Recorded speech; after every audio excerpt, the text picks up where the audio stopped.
never be no comparison. You're live on the show. Sit back and have a listen. All right, LDBC. This is your boy, Coach Sheldon Harrison. You're live on the Coach Sheldon Harrison Combat Sports Show live. Okay, folks, listen. You know, I just watched a video by a very big MMA channel. Watched a video, and they did a so-called fight analysis of JoJo Calderwood and Cynthia Calvillo. And, you know, I looked at it for 10 minutes. I gave him 10 minutes out of this 30-minute video. I gave him 10. And I actually figured out that this dude barely don't know nothing about fighting.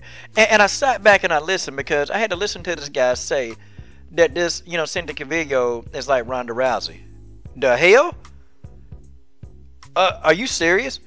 Cynthia Calvillo and Ronda Rousey don't fight anything alike. They're complete polar opposites in the octagon.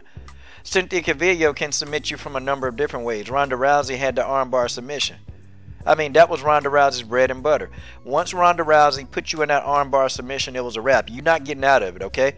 That's one thing she mastered. The judo hip toss and the armbar submission. She did.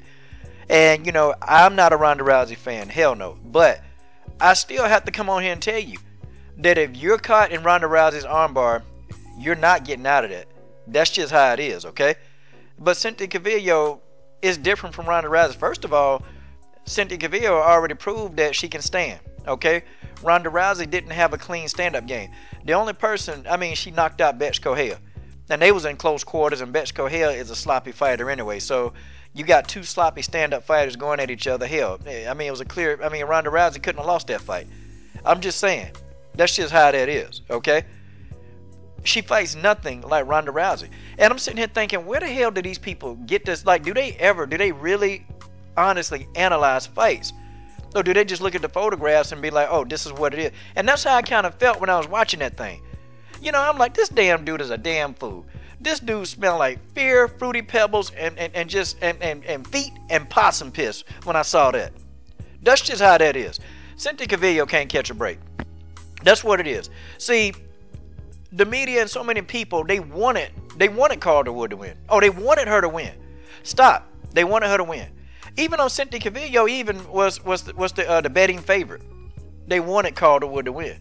And even the announcers, and I was getting pissed off during this fight with the announcers, like, okay, like, could they have been so far up Calderwood's ass because she was, you know, in her hometown? Like, could they have been so far up that woman's rectum? You know, and I'm so thinking they so far up her rectum, they probably, you know, could have got the Fruity Pebbles that she pooped out the next day.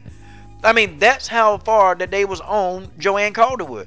And I'm like, all right, what the hell? What? Okay, are you gonna highlight what Cynthia was doing correct?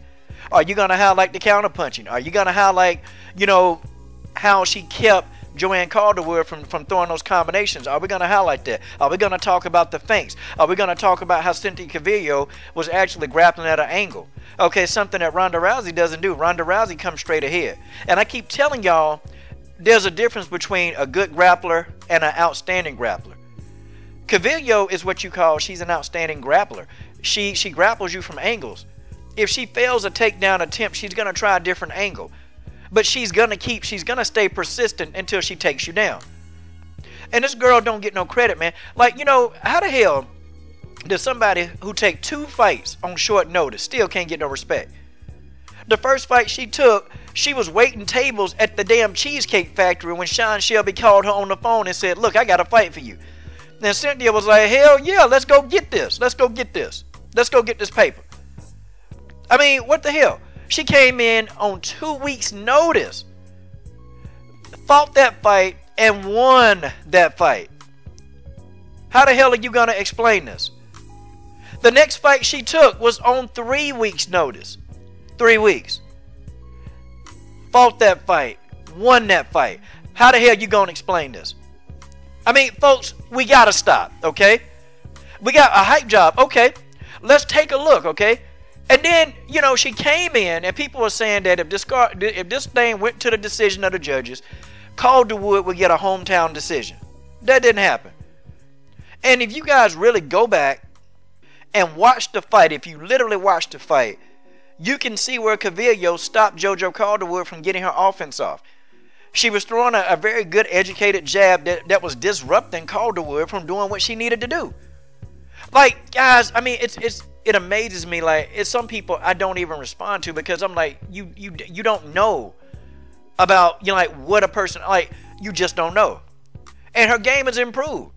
Calderwood, in her first couple fights that I've seen her, I'm sorry, not Calderwood, but Calvillo, she wasn't using a good jab. Hell, that jab, she ain't have a damn jab.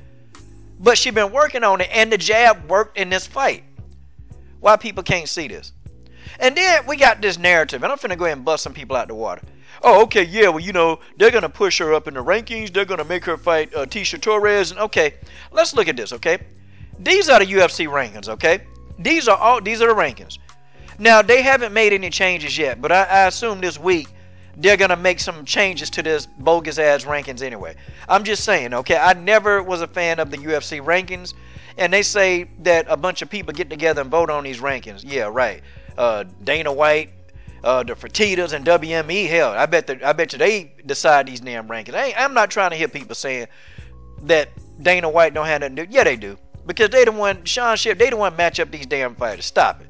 But okay, let's go ahead and debunk this, okay? Calvillo is ranked number 14. She beat the number 8 fighter. I would imagine that she would have to either move up to 11th, okay? I think that she's going to move up 3 rankings and be at 11. Paige Van Zandt will drop to number 12. And either Courtney Casey will probably stay at 12. Paige Van Zandt will probably drop to number 13. Something of that magnitude. I'm probably going to be close. But okay, here's what I'm thinking, okay? On the low end of this top, you know, the top 10, who do I think they would put her in there with? Okay, let's go from worst to least, okay? Now, the best scenario for Cynthia Calvillo would be Michelle Waterson or Carla Esparza. They're not going to put her in there with Tisha Torres.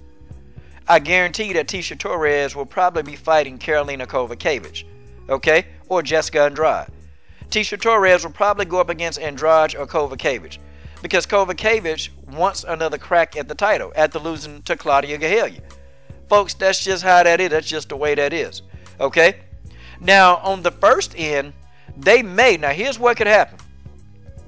I could see them putting Cynthia Calvillo in there, and this may seem more reasonable, with Randa Marcos or Felice Herrig. Probably Felice Herrig, because Felice Herrig is trying to get up in the rankings. I can see them putting Calvillo in with Herrig or Marcos. I'll be willing to bet. And why is Herrig ranked number 10? Like, I would think Herrig should have been ranked number 8 or 9. That's my opinion, okay? But I don't see them putting her in there with Felice Herrig. I see them putting in there with Randa Marcos, okay? I see that. And between the two, I don't know. Randa Marcos is tough. Felice is tough. I think Felice, in my opinion, is the tougher fight. But then again, guys, you know what? They may put her in there with Felice Herrig. That fight will sell. You know, Felice Herrig, she like to take them clothes off. Cynthia Calvillo like to trash talk. They probably might. They could probably sell that fight. They could probably sell that, you know, at a UFC Fight Night main event. Herrig versus Calvillo. Or, you know, Calvillo versus Marcos. I mean, guys, it could go that route. I don't see her fighting Tisha Torres. I don't. I'm sorry. I like Calvillo, but I don't even think Sean Shelby and Dana White gonna move her up there. She's not. They're not gonna put her in there. Sorry. This is what you're looking at right here. Even though I hate this bogus ass UFC, I hate this. Can't stand it. But it is what it is, y'all. We know that there's no independent groups that make this up. We know that Dana White, WME, the Fertitas, we know that they put this crap together and try to sell it to us as an official ranking. When we know this ranking is bullshit. It's PG-13 channel. We know this.